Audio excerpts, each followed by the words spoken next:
students, this is Professor Devika Tanna here. Today I am going to explain you about GST. Okay, so the VAT and other taxes were applicable before 2017 that were discarded by government, and they added one tax which says one nation one tax, that is GST. So the first thing that we need to know about GST is what is its full form. So what is the full form of GST? Full form of GST is Goods and Services Tax. So this is GST, and GST started from year 2017.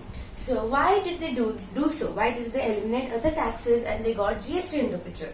So they did because there were many taxes, there were many service taxes, VAT and other taxes, value added taxes. VAT is value added taxes.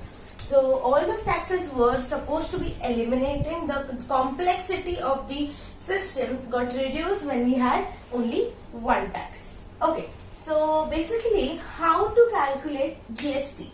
As we are going to learn in the terms of mathematics, so we need to know how we calculate GST. So suppose the article cost is ₹100 and rate of GST given is 10%. So you have to calculate GST using 10% of 100.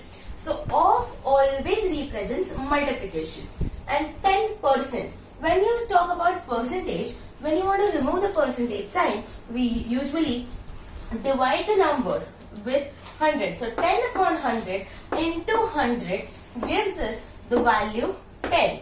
So in this case, the GST that you need to pay for 100 rupees article is ₹10. There are three types. The first type, that is CGST. Second is SGST. Third type is IGST.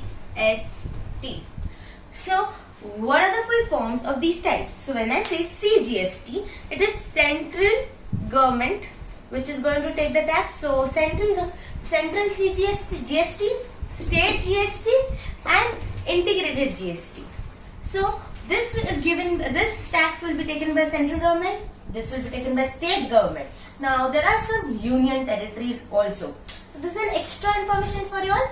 So the extra information says that union territories have UGST. Okay, so we are not exactly looking for UGST right now. We are only going to talk about CGST, SGST and IGST. Now what is IGST? IGST is integrated GST. So where are these GSTs used? When do we give the tax to central government? When does it go to state government? And when does it go to integrated?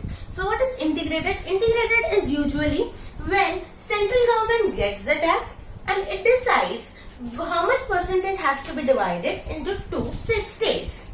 So this is types of GST. We also need to know what are the types of sales.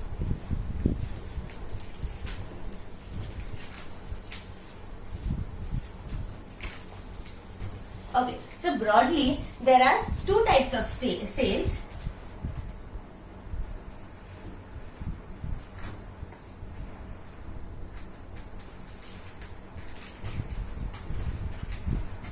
Okay, when the good is purchased from one state to another, it is known as different states, and when the purchasing is happening in one state itself. So this is known as intrastate, and this is known as interstate. Okay, so intrastate and interstate transactions. So when we say intrastate, so we calculate GST when intrastate is there.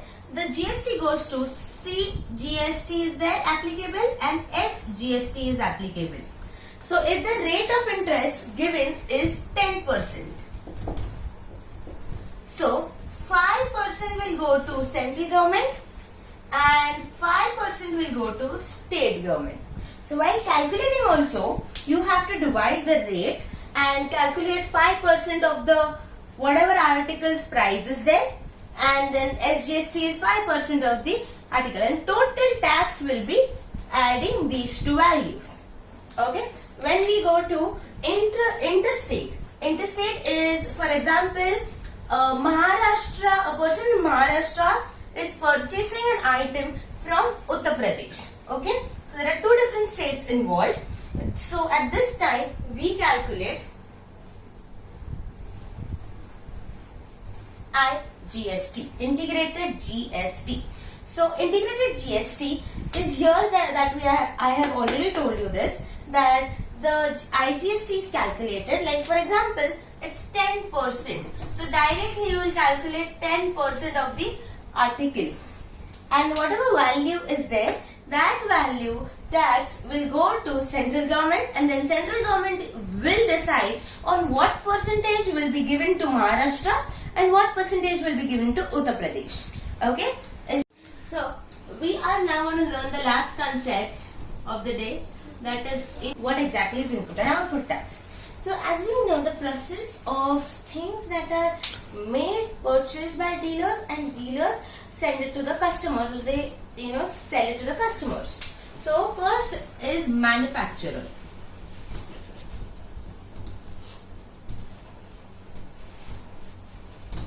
Then comes dealer. And then comes our customer.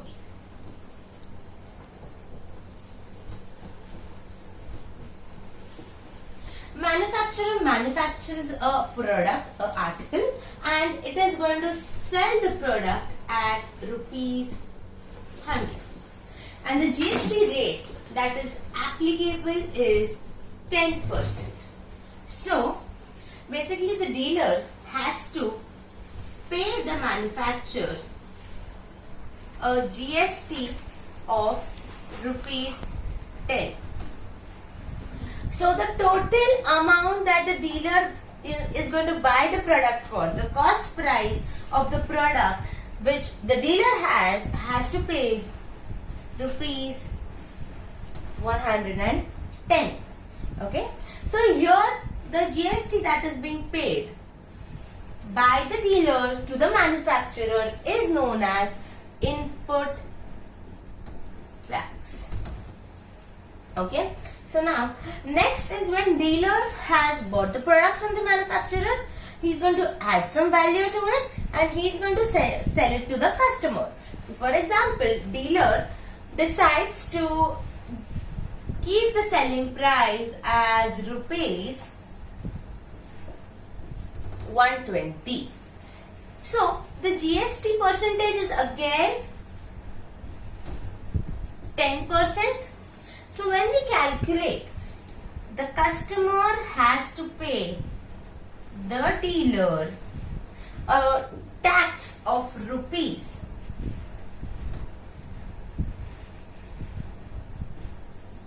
12. And this tax that the customer pays to the dealer is known as output tax. So dealer is paying 10 rupees to the manufacturer and he is getting 12 rupees. So the difference of these two taxes are calculated. So the GST here, which is going to go to the government, is going to be 2 rupees plus the 10 rupees that already the manufacturer has. So when we say what is the total tax that goes to the government, it will be the 10 rupees that dealer pays to the manufacturer, and dealer sends 10 rupees, he gets 12 rupees. So when he eliminates the 10 rupees, he is getting 2 rupees as his tax. So he will be paying 2 rupees. So that comes to total tax as 12 rupees. That will go to the government. So this is a little confusing sound. To make it easier, what we do is we follow a flow chart which is very easy. Manufacturer, dealer, customer. There are 3 elements in this. So dealer is our intermediate element which is giving tax and taking tax. So we have to always subtract the tax that he gets and tax that he gives. So with the dealer, 2 rupees is what it remains. So while finding out the total tax, you have to add the tax that the dealer gives, which is already gone, and the money that he receives is 2 rupees, because 10 rupees he has given. So what he does, he keeps the 10 rupees for himself. With the money that he gave to the manufacturer, he already keeps it to himself, and he just gives tax as rupees 2 for the further process. So 10 plus 2 is 12 rupees. You just need to know what is input tax here, what is output tax here, how do you calculate the total tax, and you have to always remember, never forget to calculate the difference between input tax and output tax for the dealer or for the person who is in between, who is giving away his tax and receiving more tax. So he will eliminate the tax that he is already given away, and the remaining amount will be the amount that he will be adding for the total tax value. Students, so this is what we learned about GST. GST is the first topic in class 10th ICSE board. So to solve sums and to know more about GST, please join me in my classroom program, which will be online, which will be held as online sessions for the time being, because lockdown is there, and after the lockdown we have a classroom program where we are going to have shell classrooms, smaller classrooms, better learning technologies, smart technologies, a lot of interaction and a lot of competition.